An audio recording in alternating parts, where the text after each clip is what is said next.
High court Andhra Pradesh high court జడ్జెస్ని social మీడియాలో బూతులు తిట్టిన విధానం గుర్తొచ్చింది అధ్యక్ష. సోషల్ మీడియా అబ్యూస్ గుర్తొచ్చింది అధ్యక్ష. పత్రికాధిపతులపై దాడులు గుర్తొచ్చినాయి అధ్యక్ష. రివర్స్ టెండరింగ్ గుర్తొచ్చింది అధ్యక్ష. పాలసీ టెర్రరిజం గుర్తొచ్చింది అధ్యక్ష.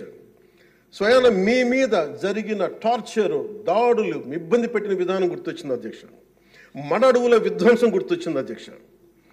చంద్రబాబు గారిని 53 రోజులు జైల్లో పెట్టి ఇబ్బంది పెట్టిన విధానం గుర్తొచ్చింది అధ్యక్ష.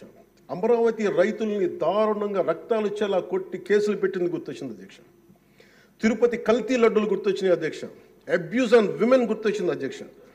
మన కళ్ళ ముందు వీళ్ళు విధ్వంసం తెలియజేస్తూ ఉన్నారు. వీళ్ళు ఈ స్థాయిలో ఇక్కడ ప్రవర్తిస్తే దానికి సంబంధించి బయట ఇట్లాంటి గొడవలు జరుగుతాయి అధ్యక్ష. ఇది మారాలి అని చెప్పి మనం మాట్లాడితే ప్రజలు మనకి ఈ రోజున ఇంత అత్యధిక బలంతో మనల్ని ఇక్కడ నుంచోబెట్టారు అధ్యక్ష, ఇక్కడ కూర్చోబెట్టారు మనందరినీ. దీనికి గౌరవ ముఖ్యమంత్రి గారు ప్రదేశాలు చెప్తూ ఉంటారు. అలాగే ఇది మినిమం గవర్నమెంట్, ఇది మన నరేంద్ర మోదీ గారు చెప్తారు, గౌరవ ప్రధానమంత్రి, minimum government and maximum governance అని. దాంట్లో భాగంగానే చాలా గ్రేట్ అడ్మినిస్ట్రేటివ్ రిఫార్మ్స్ పట్టుకొచ్చారు. ఈ రోజున వాట్సాప్ గవర్నెన్స్ కూడా ముందుకు తీసుకెళ్ళడానికి ఆయన అనుభవం. అంటే మేము ఈ ప్రభుత్వం చేస్తున్నది అధ్యక్ష, ఎక్కడా కూడా ప్రభుత్వం ప్రజలకి సామరస్యపూర్వకంగా ఉండాలి, ఎక్కువ సానుకూలంగా ఉండాలి, ఎక్కువ బాధ్యతలు పెట్టాలి, ఎక్కువ బరువు పెట్టకూడదు అనే విధంగా గౌరవ ముఖ్యమంత్రి గారి ఆధ్వర్యంలో నడుస్తూ ఉంది ప్రభుత్వం. మేమందరం ఆయనకి సహాయ సహకారాలు అందిస్తూ ఉన్నాం అధ్యక్ష. Governor his excellency Abdul Nazeer గారికి రాష్ట్ర ప్రభుత్వ అధిపతిగా గవర్నర్ హోదాలో శాసనసభను ఉద్దేశించి రాష్ట్ర అభివృద్ధి భవిష్యత్ నమూనాను దిశానిర్దేశం చేసినందుకు వారికి నా హృదయపూర్వక కృతజ్ఞతలు. అలాంటి ఉన్నతమైన వ్యక్తి ఇస్తున్న సందేశాన్ని చూసి వైసీపీ వాళ్ళు బాయ్కాట్ చేయడం చాలా దురదృష్టకరం. ఇలాంటి ఆయన చూస్తూ ఉన్నాను అధ్యక్ష. ఇట్లాంటి ఇబ్బంది పెట్టే సమయంలో కూడా ఆయనకు ఆరోగ్యం కూడా సరిగ్గా లేదు, జ్వరం వచ్చిన సమయంలో కూడా ఆయన ఎంత ఇబ్బంది పెడుతుంటే ఆయన చాలా సక్సెస్ఫుల్గా ఆయనకి ఇచ్చినందుకు మనస్ఫూర్తిగా వారికి నా ధన్యవాదాలు, నా కృతజ్ఞతలు తెలియజేస్తాను.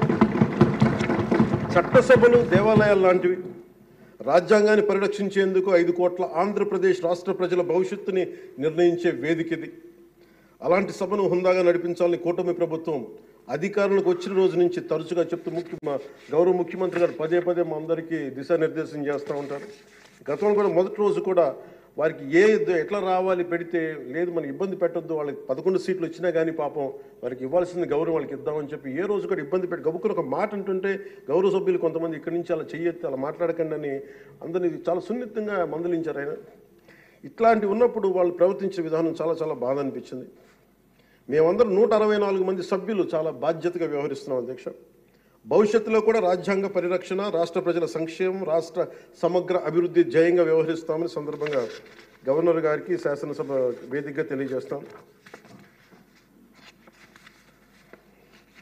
నిన్న సభలో గందరగోళం సృష్టించి సభ నుండి వెళ్ళిపోయిన 11 మంది ఎమ్మెల్యేల పార్టీకి సంబంధించిన ఎమ్మెల్సీ ప్రవర్తనని ఖండిస్తూ ఇందులో ఆ తప్పు లేనప్పటికీ కూడా గవర్నర్ గారికి ప్రభుత్వం తరఫున క్షమాపణ తెలియజేస్తాను అధ్యక్ష.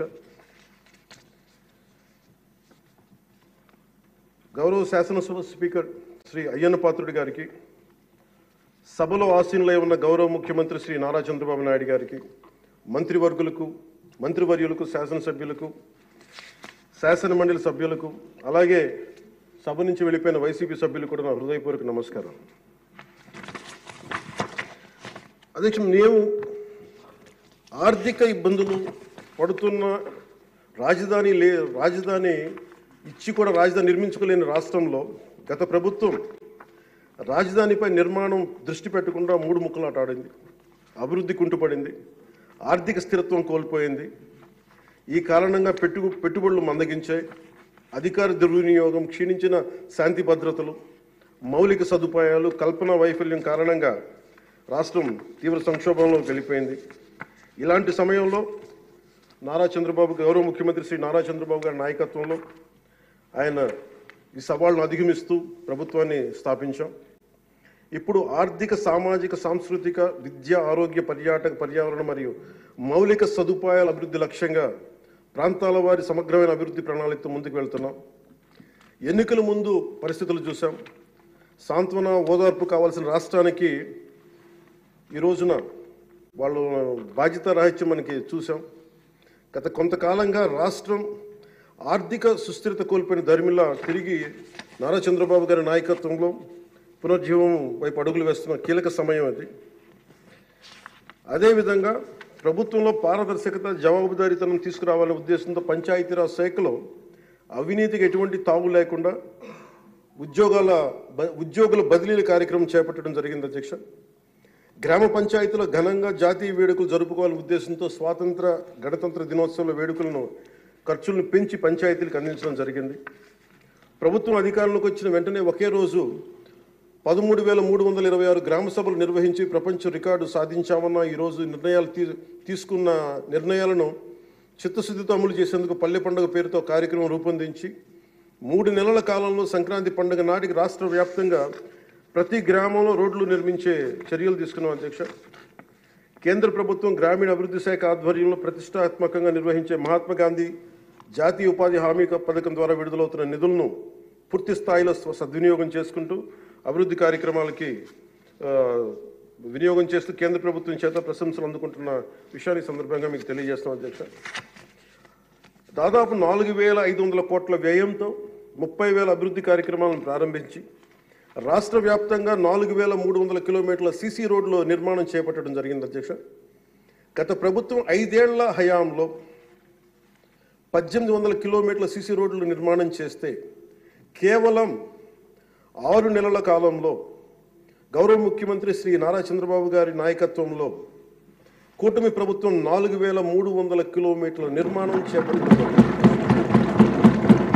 ఇప్పటికీ 3,000 కిలోమీటర్లు పూర్తి కాగా ఇంకో 1,300 కిలోమీటర్ల రోడ్ల నిర్మాణం ముగింపు దశకి చేరుకునే అధ్యక్ష.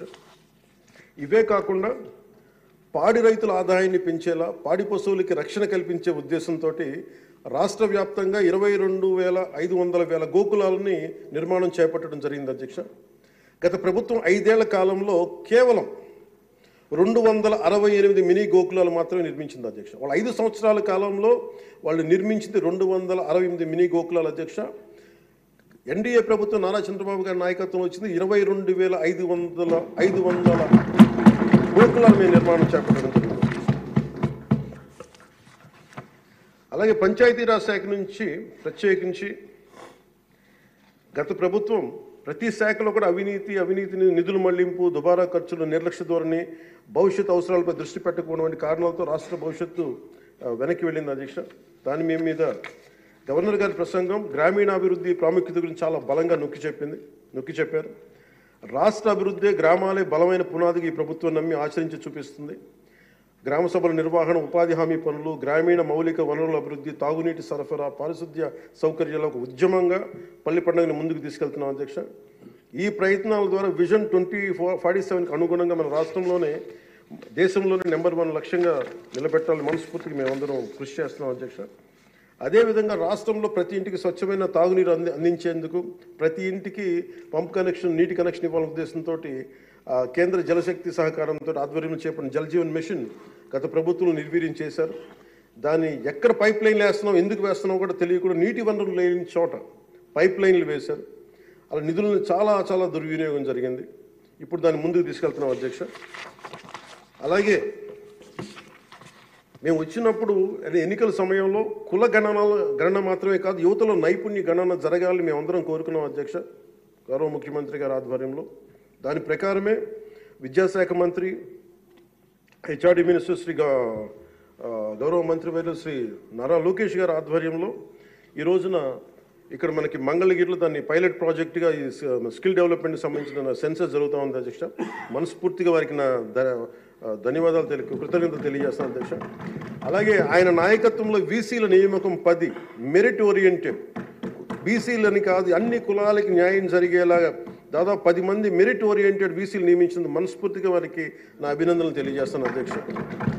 అదేవిధంగా సామాన్యులకి వైద్య ఖర్చులు భారం కాకూడదనే ఉద్దేశంతో ఎన్నికలు ఇచ్చిన హామీ ప్రకారం 25 లక్షలు 2.5 లక్షల నుంచి 25 లక్షల ఆరోగ్య బీమా అందించే లక్ష్యంతో ప్రణాళిక సిద్ధం చేస్తున్నందుకు మనస్ఫూర్తిగా ముఖ్యమంత్రి గారికి నా ధన్యవాదాలు తెలియజేస్తున్నాను.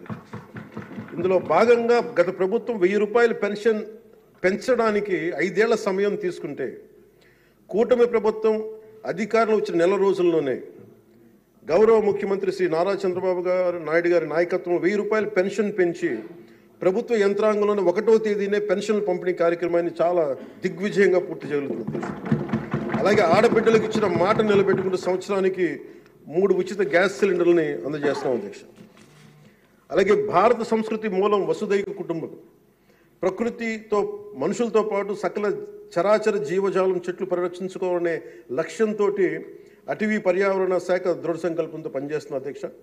రాష్ట్రంలో పచ్చదనాన్ని 50% పెంచే ఉద్దేశంతో రాష్ట్ర వ్యాప్తంగా సుదీర్ఘకాలం జీవించే దేశీయ మొక్కల్ని పెంపకం చేపట్టడం జరిగింది. అలాగే ప్రత్యేక దృష్టి మనకి మన్యం, పార్వతీపురం, చిత్తూరు జిల్లాలో కూడా అటవీ ఏనుగుల నుండి రైతులు తరచుగా ఎదుర్కొంటున్న సమస్యలను పరిష్కరించేందుకు కర్ణాటక రాష్ట్ర ప్రభుత్వంతో కూడా ఫారెస్ట్